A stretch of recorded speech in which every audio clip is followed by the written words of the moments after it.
बारिश में अमीर देवरानी गरीब जेठानी के बच्चों की अम्ब्रेला ड्रेस। मम्मी देखो ना कितनी तेज बारिश हो रही है, आज तो बहुत मजा आएगा। भैया आओ ना, पानी में पकड़म पकड़ाई खेलते हैं। अरे धीरे धीरे खेलो बच्चों, फिसल मत जाना और सड़क के पास बिल्कुल मत जाना। ठीक है मम्मी। चिंटू और पिंकी अपने छोटे से घर के सामने बारिश में खेल रहे होते हैं। तभी गरीब कल्पना की अमीर देवरानी काव्या अपनी बड़ी गाड़ी से तेज रफ्तार में कल्पना के छोटे से घर के सामने बने अपने बड़े से बंगले की तरफ आती है और गाड़ी से चिंटू और पिंकी के कपड़ों और चेहरों पर कीचड़ उछालते हुए अपने बड़े बंगले के दरवाजे पर रुकती है। और काव्या, रोहन और पूजा एक्सपेंसिव अम्ब्रेला लेकर अपने घर के दरवाजे पर आते हैं। अरे वाह, देखो कीचड़ वाले गरीब। मम्मी सही कहती है, गरीब लोग ऐसे ही गंदे रहते हैं। रोहन, पूजा, ये कैसी बातें कर रहे हो? चिंटू और पिंकी तुमसे बड़े हैं, ये मेरे बड़े भैया के बच्चे हैं, ऐसे किसी का मजाक नहीं उड़ाते। पापा, हमने कुछ गलत नहीं कहा। मम्मी तो कहती है कि ये गरीब है, इन्हें गरीब बोलो। मम्मी ने सिखाया है कि इनके साथ मत खेलना, यही गरीब लोग हैं। भैया मेरे सारे कपड़े गंदे हो गए। कोई बात नहीं पिंकी, चलो पानी से साफ कर लेते हैं। लगता है बारिश गरीबों को ऐसे ही नहलाती है। मम्मी बड़ा मजा आया इन गरीबों पर कीचड़ फेंक कर। पूजा, मेरे समझाने पर भी तुम उनका मजाक उड़ा रही हो। और काव्या, तुमने जानबूझकर कीचड़ क्यों उड़ाया उन पर? तुम गाड़ी धीरे भी तो चला सकती थी ना। पापा, हमने कुछ गलत नहीं कहा। मम्मी तो कहती है कि ये गरीब है, इन्हें गरीब बोलो।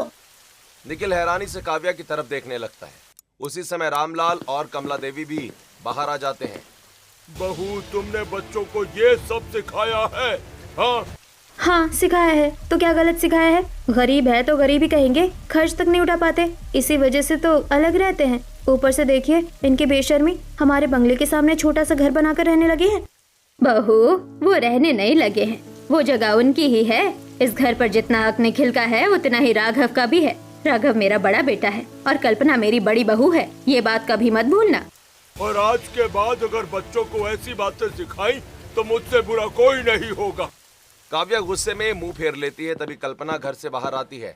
कल्पना चिंटू और पिंकी के गंदे कपड़े देखती है लेकिन कुछ नहीं कहती। पिताजी, माँ जी, जाने दीजिए, बच्चे हैं, समझ जाएंगे, बात को यही खत्म कर दीजिए। कल्पना चिंटू और पिंकी का हाथ पकड़कर घर के अंदर ले जाती है। दूसरी तरफ कल्पना भी अपने बच्चों को लेकर अंदर चली जाती है। बाहर बारिश पहले से भी तेज होने लगती है और ये बढ़ती बारिश आगे चलकर दोनों परिवारों की जिंदगी बदलने वाली होती है। कुछ दिन बीतते हैं। एक दोपहर मूसलाधार बारिश में कल्पना और राघव के छोटे से घर की छत से पानी टपक रहा होता है और चारों तरफ सामान भीग रहा होता है। माँ देखो ना, मेरी सारी किताबें भीग रही है। कल से स्कूल खुल रहा है, मैं स्कूल कैसे जाऊँगा? माँ मेरे बिस्तर पर भी पानी गिर रहा है, हमारे पास तो छाता भी नहीं है। मेरे बच्चों, परेशान मत हो। चिंटू, किताबें इस प्लास्टिक की थैली में रख दो और पिंकी अपनी गुड़िया दो, मैं अलमारी के कोने में रख देती हूँ। लेकिन माँ पापा, अगर कल भी बारिश हुई तो हम स्कूल कैसे जाएंगे? हमारे पास तो रोहन और पूजा की तरह अम्ब्रेला भी नहीं है। भगवान पर भरोसा रखो बेटा, भगवान किसी को निराश नहीं करते हैं। मैं जा रहा हूँ फैक्ट्री काम करने, आते वक्त तुम दोनों के लिए एक अम्ब्रेला लेता आऊंगा। जी, आप भी अपना ध्यान रखिएगा। राघव फैक्ट्री पहुंचता है। फैक्ट्री का बड़ा सा गेट बंद होता है। गेट के बाहर बारिश में भीगते हुए कई मजदूर खड़े होकर आपस में बातें कर रहे होते हैं। सामने फैक्ट्री का मालिक धनंजय और मैनेजर खड़े होते हैं। अरे रामू, आज फैक्ट्री क्यों बंद है? पता नहीं राघव भैया, अभी साहब आए हैं, वही कुछ बताने वाले हैं।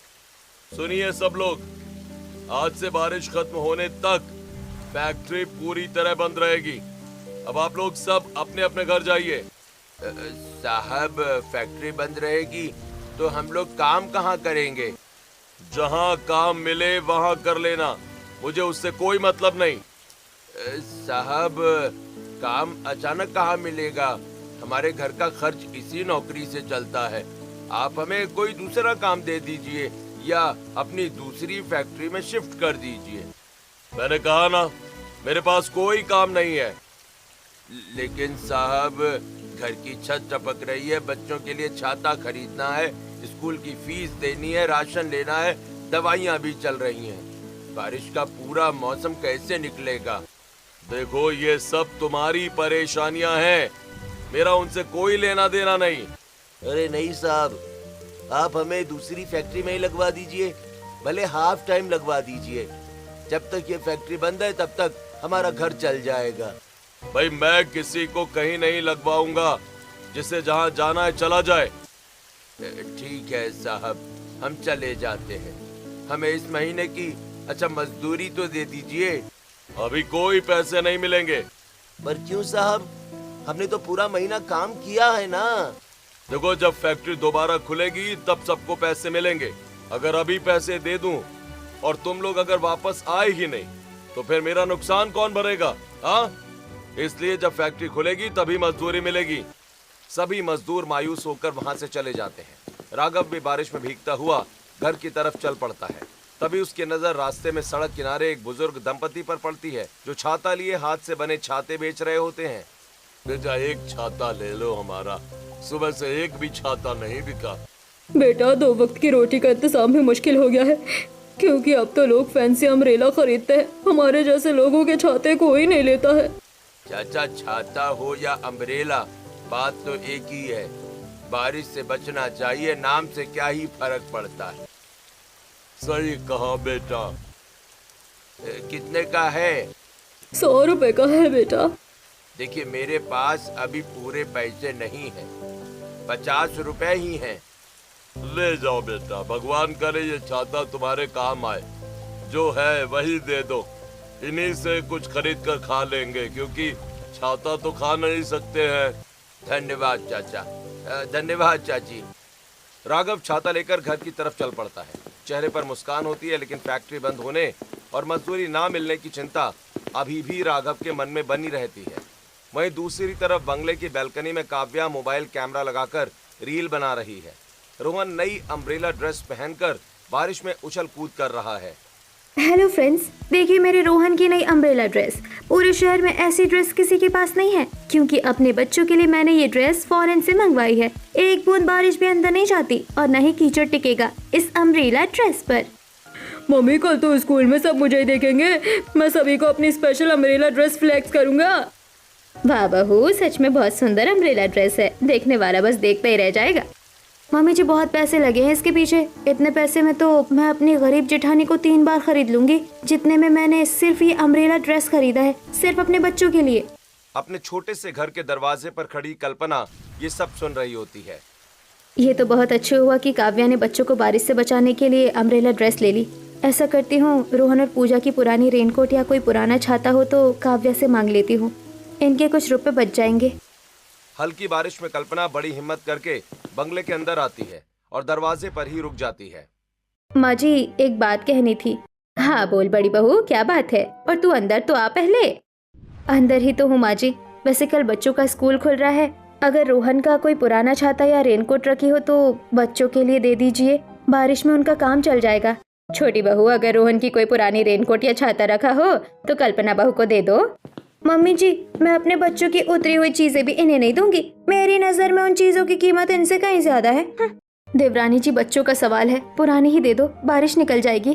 जेठानी जी, क्या आपको समझ नहीं आता? मेरे बच्चों की उतरी हुई चीजें आपके बच्चों के लिए नहीं है, और वैसे भी मैं अपने बच्चों की पुरानी चीजें जरूरतमंदों को देती हूँ, हर किसी को नहीं। मम्मी, हमारे पुराने कपड़े ये लोग क्यों मांग रहे हैं? इनकी इतनी औकात भी नहीं है कि हमारे उतरे हुए कपड़े पहन सके। हाँ मम्मी, हम अपने पुराने कपड़े इन्हें बिल्कुल नहीं देंगे, भीगने दो इन्हें बारिश में। बच्चों की बातें सुनकर कल्पना की आंखें नम हो जाती हैं। कल्पना चुपचाप सिर झुका लेती है। बच्चों, ये कैसी बातें कर रहे हो? हाँ? और छोटी बहू, बच्चों के मुंह से ऐसी बातें अपने आप नहीं निकलती, जरूर तुमने ही ये सब सिखाया है। छोटी बहू, तूने अपने बच्चों को जितना सिर पर चढ़ा रखा है ना, इतनी छोटी उम्र में इतनी बड़ी बड़ी बातें सिखा दी है। याद रख, यही बातें एक दिन तेरे लिए आफत बनेगी। कुछ नहीं होगा मम्मी जी, मेरे बच्चे बहुत समझदार है, दुनियादारी समझते हैं, इसलिए ऐसा बोल रहे हैं। इन्हें पता है कि कौन इनके बराबर है और कौन कभी इनके किसी काम नहीं आने वाला। छोटी बहू, इंसान की पहचान पैसों से नहीं, संस्कारों से होती है। आज तुम बच्चों को घमंड सिखा रही हो ना, कल यही घमंड तुम्हें रुलाएगा। पिताजी, माँ जी रहने दीजिए, बच्चों की वजह से घर में बहस मत कीजिए, मैं कोई दूसरा इंतजाम कर लूंगी। कल्पना बिना कुछ बोले वापस अपने घर लौट आती है। चिंटू और पिंकी उम्मीद भरी नजरों से कल्पना को देखते हैं। माँ तुम चाची से छाता या रेनकोट लेने गई थी ना, क्या हुआ? पिंकी माँ खाली हाथ आई है। इसका मतलब चाची ने कुछ नहीं दिया। अब हम स्कूल कैसे जाएंगे? छाते में जाओगे बच्चों? ये देखो, मैं तुम्हारे लिए छाता लाया हूँ। दरवाजे पर खड़ा राघव कल्पना की सारी बातें सुन लेता है, पर दुखों के बादल को मन में दबे मुस्कुराते हुए घर के अंदर आता है। पर पापा, ये तो सिर्फ एक छाता है, इसमें हम दोनों कैसे आएंगे? पापा, क्या हम उनकी तरह बारिश और कीचड़ न लगने वाली अम्ब्रेला ड्रेस नहीं ले सकते? बच्चों, तुम कल जरूर स्कूल जाओगे और ऐसी अम्ब्रेला ड्रेस पहनकर जाओगे कि पूरा स्कूल देखता रह जाएगा। कल्पना, तुम बच्चों से कैसा वादा कर रही हो? मेरे पास बिल्कुल भी पैसा नहीं है और बारिश खत्म होने तक हमारी फैक्ट्री भी बंद कर दी गई है और बारिश की वजह से कहीं बाहर कोई दिहाड़ी भी नहीं मिलती है और ना ही इस महीने की दिहाड़ी मिली है। क्या फिर? अब घर कैसे चलेगा? आटा, दाल, चावल, राशन, ये सब कैसे आएगा? मम्मी, हमारी स्कूल फीस कैसे भरी जाएगी? बच्चों, अभी तो मुझे भी कुछ समझ नहीं आ रहा।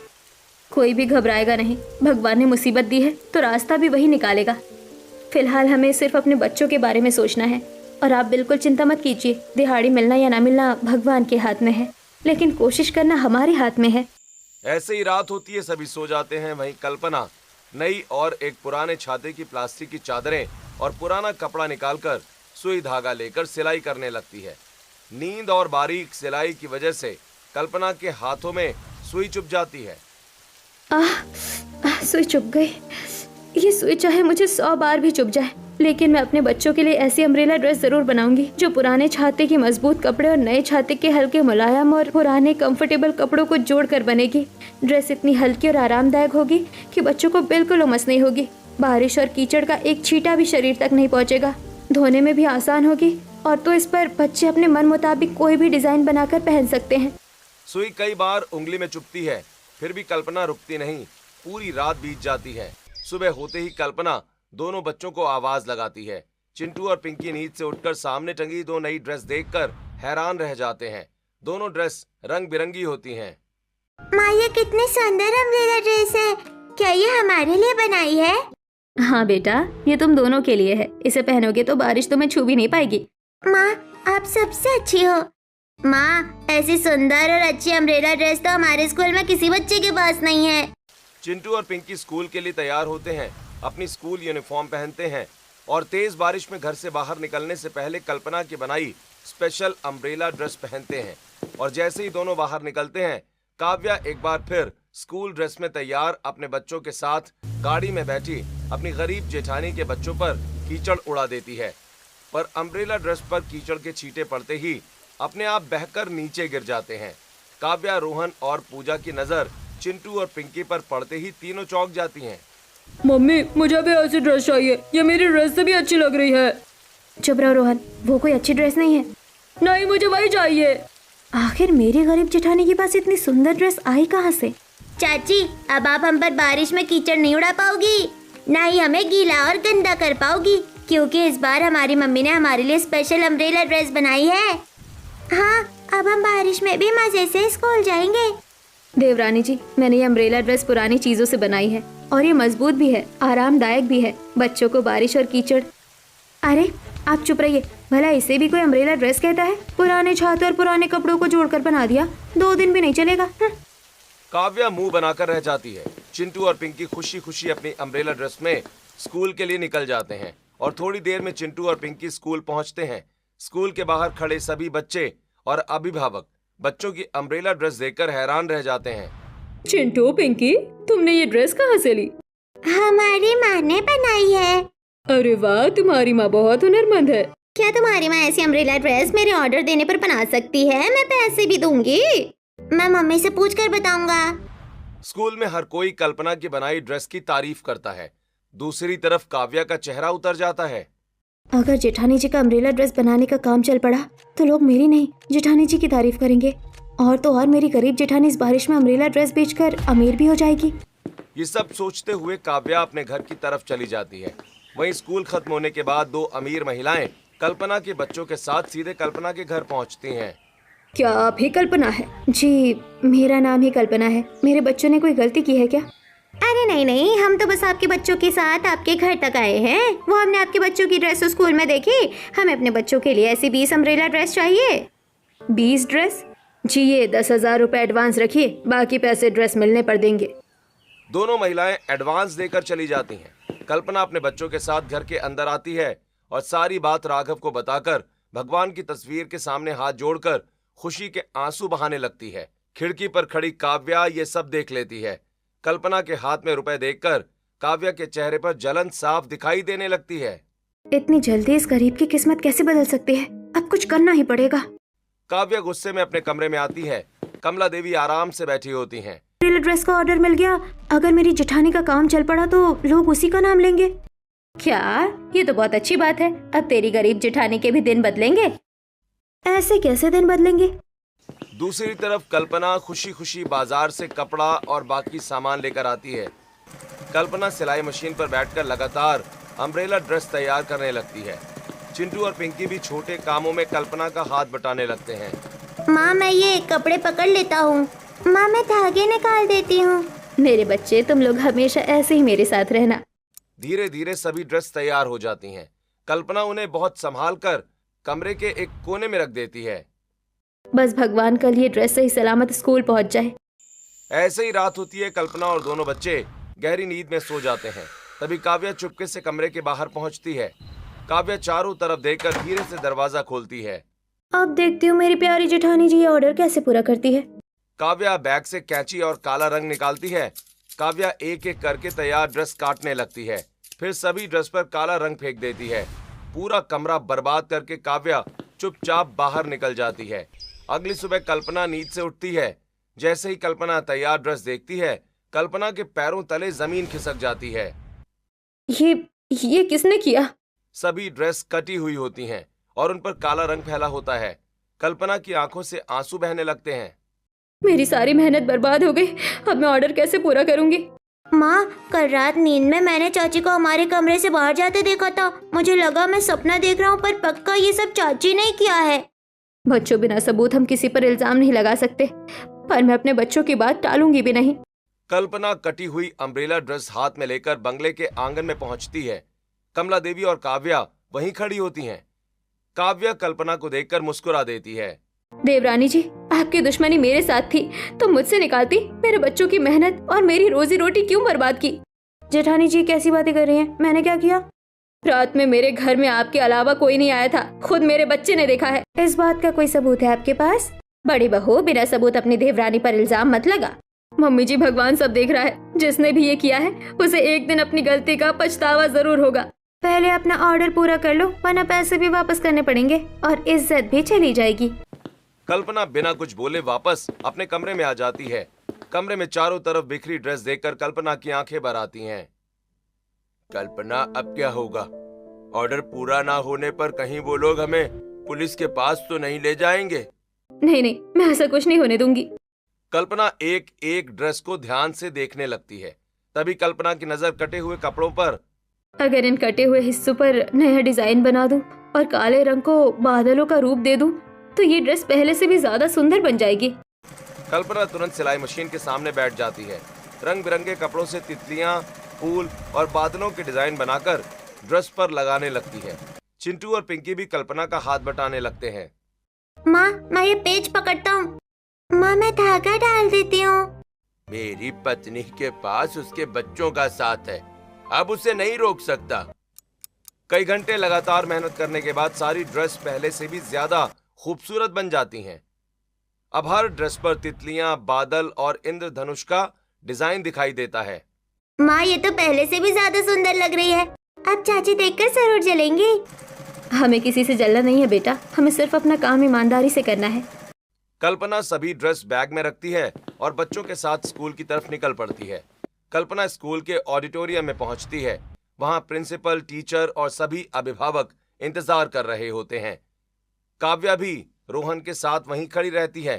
काव्या बार बार घड़ी देखकर मुस्कुरा रही होती है। अब सबके सामने मेरी जेठानी की बेइज्जती होगी। कल्पना जी, ड्रेस तैयार है ना? जी बिल्कुल तैयार है। कल्पना बैग खोलकर एक एक अम्ब्रेला ड्रेस बाहर निकालती है। सभी ड्रेस पहले से भी ज्यादा सुंदर दिखाई देती हैं। पूरे हॉल में तालियां गूंजने लगती हैं। कमाल है, इतनी खूबसूरत डिजाइन मैंने आज तक नहीं देखी। ये तो पहले वाली ड्रेस से भी ज्यादा सुंदर है। कल्पना जी, आपने सच में बहुत शानदार काम किया है। सभी बच्चे अम्ब्रेला ड्रेस पहनकर स्टेज पर आते हैं। जैसे ही बच्चे घूमते हैं, अम्ब्रेला ड्रेस के पीछे लगा छोटा सा अम्ब्रेला खुल जाता है। मम्मी मुझे भी ऐसी ड्रेस चाहिए। चुप रहो। कई लोग मोबाइल निकालकर वीडियो बनाने लगते हैं। एक फैशन ब्लॉगर भी वीडियो रिकॉर्ड करता है। दोस्तों, ये है कल्पना जी। इन्होंने कबाड़ से ऐसी अम्ब्रेला ड्रेस बनाई है जिसे देखकर हर कोई हैरान है। कुछ ही देर में कल्पना का वीडियो तेजी से वायरल होने लगता है। हर तरफ कल्पना की तारीफ होने लगती है। कल्पना जी, हमें अगले महीने की 50 ड्रेस चाहिए। और हमें भी अपने स्कूल के लिए ऑर्डर देना है।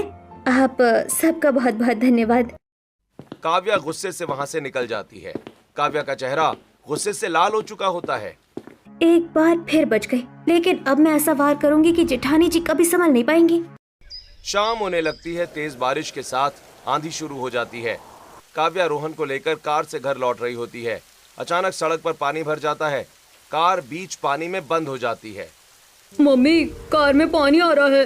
रोहन, जल्दी बाहर निकलो। दोनों जैसे ही बाहर निकलते हैं, तेज हवा में काव्या का महंगा छाता टूट जाता है। रेन कोट भी फट जाता है। बारिश लगातार तेज होती जाती है। मम्मी, मुझे बहुत डर लग रहा है। कोई है? हमारी मदद करो। उसी समय दूसरी तरफ से कल्पना, चिंटू और पिंकी अपनी अम्ब्रेला ड्रेस पहनकर घर लौट रहे होते हैं। तीनों बिल्कुल सुरक्षित होते हैं। वहीं काव्या और रोहन सड़क के किनारे बारिश में भीग रहे होते हैं। चारों तरफ पानी भर चुका होता है। तभी कल्पना, चिंटू और पिंकी वहां पहुंच जाते हैं। कल्पना के हाथ में 2 एक्स्ट्रा अम्ब्रेला ड्रेस होती हैं। बड़ी माँ, मुझे बहुत ठंड लग रही है। जेठानी जी, प्लीज मेरे बच्चे को बचा लीजिए। मुझसे बहुत बड़ी गलती हो गई। काव्या, पहले रोहन को ये अम्ब्रेला ड्रेस पहना दो। कल्पना रोहन और काव्या को अम्ब्रेला ड्रेस पहना देती है। कुछ ही पल में दोनों बारिश से सुरक्षित हो जाते हैं। मम्मी, अब मुझे ठंड नहीं लग रही। बड़ी माँ की ड्रेस बहुत अच्छी है। जेठानी जी, मैंने आपको बर्बाद करने के लिए इतना कुछ किया, उसके बाद भी आपने मेरी और मेरे बेटे की मदद की। देवरानी जी, मुसीबत में अपनों का साथ छोड़ना नहीं चाहिए। सभी लोग घर पहुंच जाते हैं। कमला देवी घबराई हुई दरवाजे पर खड़ी होती हैं। अरे काव्या बहू, तुम दोनों ठीक तो हो? दादी, बड़ी माँ ने हमें बचा लिया। अगर बड़ी माँ नहीं आती तो हम दोनों बहुत मुसीबत में फंस जाते। क्या सच में? हाँ माँ जी, आज मेरी जान और रोहन की जान मेरी गरीब जेठानी ने बचाई है। काव्या की आंखों से आंसू निकलने लगते हैं। काव्या धीरे धीरे कल्पना के सामने आकर खड़ी हो जाती है। जेठानी जी, मुझे माफ कर दीजिए। आपकी ड्रेस मैंने ही काटी थी, उन पर काला रंग भी मैंने ही फेंका था। मैं आपकी कामयाबी से चलने लगी थी। क्या ये सब तुमने किया था? हाँ मम्मी जी, सारी गलती मेरी थी। मुझे मेरी गलती की सजा मिल गई मम्मी जी। आज अगर जेठानी जी चाहती तो मुझे और रोहन को वहीं छोड़ सकती थी। देवरानी जी, बीती बातों को भूल जाइए। परिवार टूटने से किसी का भला नहीं होता। पूरा परिवार खुशी खुशी एक दूसरे से गले मिल रहा होता है। तभी निखिल वहां पहुंचता है। अरे, ये क्या हो रहा है? आप दोनों देवरानी जेठानी एक कैसे हो गई? और काव्या, तुमने बड़ी भाभी को स्वीकार कर लिया? स्वीकार तो करना ही था, लेकिन मैंने अभी तक आपको आधी बात ही बताई है। जेठानी जी ने आज सिर्फ बारिश में बच्चों को ही नहीं, बल्कि उनके भविष्य को भी बचाया है। भविष्य को बचाया? मैं कुछ समझा नहीं। बहू, अभी तो तुमने कहा था कि बड़ी बहू ने बच्चों को बारिश से बचाया। ये भविष्य बचाने वाली बात क्या है? पिताजी, मेरे दोनों बच्चों की दोस्ती स्कूल के 2 बड़े बच्चों से हो गई थी। वही दोनों मेरे बच्चों को चोरी करना और गलत रास्ते पर चलना सिखा रहे थे। अपनी अम्ब्रेला ड्रेस की डिलीवरी करने के बाद कल्पना स्कूल में लगी प्रदर्शनी से बाहर निकल रही होती है।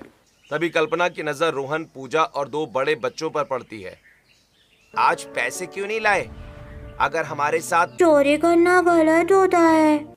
ज्यादा समझदार मत बनो, नहीं तो आज के बाद हम तुम्हें अपने साथ नहीं रखेंगे। कल्पना तुरंत दोनों बच्चों के पास जाती है। दोनों को पकड़कर 2 थप्पड़ लगाती है। शर्म नहीं आती? इतने बड़े होकर छोटे बच्चों को चोरी करना सिखा रहे हो? ये तुम्हारे छोटे भाई बहन जैसे हैं। माफ कर दीजिए आंटी, अब ऐसी गलती कभी नहीं होगी। हमें माफ कर दीजिए, हमसे गलती हो गई। रोहन, पूजा, याद रखना, जो दोस्त गलत काम सिखाए वो दोस्त नहीं होता। कल्पना रोहन और पूजा को लेकर तुरंत काव्या के पास आती है और पूरी बात बताती है। बस कीजिए जेठानी जी, आपको क्या लगता है 2 ऑर्डर मिल गए, थोड़ी सफलता मिल गई तो आप मुझसे बड़ी हो गई? आप आज भी वही गरीब है, मेरे बच्चे कोई गलत काम नहीं कर सकते। अब आप यहाँ से जाइए। घर लौटते समय कार में रोहन चुपचाप बैठा होता है। मम्मी, बड़ी मम्मी सच कह रही थी, मैं सबसे कूल बना देंगे, इसलिए हम घर से पैसे निकाल कर उन्हें देते थे। बेटा वो तुम्हें कूल नहीं बना रहे थे, वो तुम्हें बेवकूफ बना रहे थे। आज जेठानी जी ने मेरा घमंड भी तोड़ा और मेरे बच्चों को बर्बाद होने से भी बचा लिया। बड़ी भाभी, अगर आप सही समय पर नहीं पहुंचती तो वो बड़े बच्चे धीरे धीरे हमारे बच्चों की पूरी जिंदगी बर्बाद कर देते। आज आपने सच में हमारे परिवार का भविष्य बचा लिया। कुछ महीने बीत जाते हैं, कल्पना की बनाई अम्ब्रेला ड्रेस पूरे शहर में मशहूर हो जाती है। रोज रोज नए नए ऑर्डर्स आने लगते हैं। कल्पना अपने छोटे से कमरे में कई महिलाओं को सिलाई का काम भी सिखाने लगती है। दूसरी तरफ काव्या अब पहले जैसी नहीं रहती। काव्या हर काम में कल्पना का साथ देने लगती है। जेठानी जी, ये नए कपड़े मैं अलग रख देती हूँ, आपको देर हो जाएगी।